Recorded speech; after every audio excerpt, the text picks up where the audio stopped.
Power star Pawan Kalyan హీరోగా director Sujith తెరకెక్కిస్తున్న భారీ action movie OG.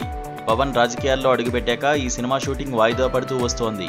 నిజానికి సరిగ్గా పవన్ కళ్యాణ్ ఒక్క నెల రోజులు డేట్స్ ఇచ్చి ఉంటే సినిమా షూటింగ్ ఎప్పుడో పూర్తయ్యేది. కానీ ఏపీ డిప్యూటీ సీఎంగా పవన్ కళ్యాణ్ బాధ్యతలు తీసుకోవడంతో పవన్ సినిమా షూటింగ్లకు దూరమయ్యాడు. అయితే ఆల్రెడీ కమిట్ అయిన సినిమాలు పూర్తి చేయడానికి ప్రయత్నిస్తున్నారు. ఈ నేపథ్యంలోనే హరిహర వీరమల్లు షూటింగ్ రీసెంట్గా కంప్లీట్ చేశారు. ఇక ఇప్పుడు ఓజీ వంతు. నిజానికి మూవీ లవర్స్ ఫోకస్ మొత్తం గ్యాంగ్స్టార్ బ్యాక్డ్రాప్లో తెరకెక్కే ఓజీ సినిమాపైనే ఉంది.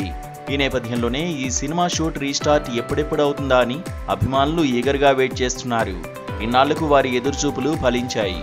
ఈ సినిమా షూట్ ప్రారంభించినట్లు సోమవారం ప్రకటించింది ఓజీ టీం. మళ్లీ మొదలైంది, ఈసారి ముగిద్దామని పేర్కొంది. ఈ కొత్త షెడ్యూల్ ప్రస్తుతం హైదరాబాద్లో జరుగుతోందని, పవన్ ఈ నెల 14 లేదా 15న సెట్లోకి అడుగుపెట్టే అవకాశం ఉందని తెలుస్తోంది. ఇకపోతే తదుపరి షెడ్యూల్స్ విజయవాడ, ముంబైలో జరగనున్నట్లు సమాచారం. గ్యాంగ్స్టర్ యాక్షన్ డ్రామాగా రూపొందుతున్న ఈ సినిమాలో పవన్ మునిపెన్నడూ చేయని ఓ డిఫరెంట్ రోల్లో ప్రేక్షకులకు కనిపించనున్నారు. ఇలా ఎన్నో ఎక్స్పెక్టేషన్స్తో వస్తున్న ఓజీ మూవీకి తమన్ మ్యూజిక్ డైరెక్టర్గా వ్యవహరిస్తున్నాడు. ఇదిలా ఉండగా ఓజీ సినిమాను డివివి దానయ్య ఎంతో ప్రతిష్టాత్మకంగా నిర్మిస్తున్నాడు.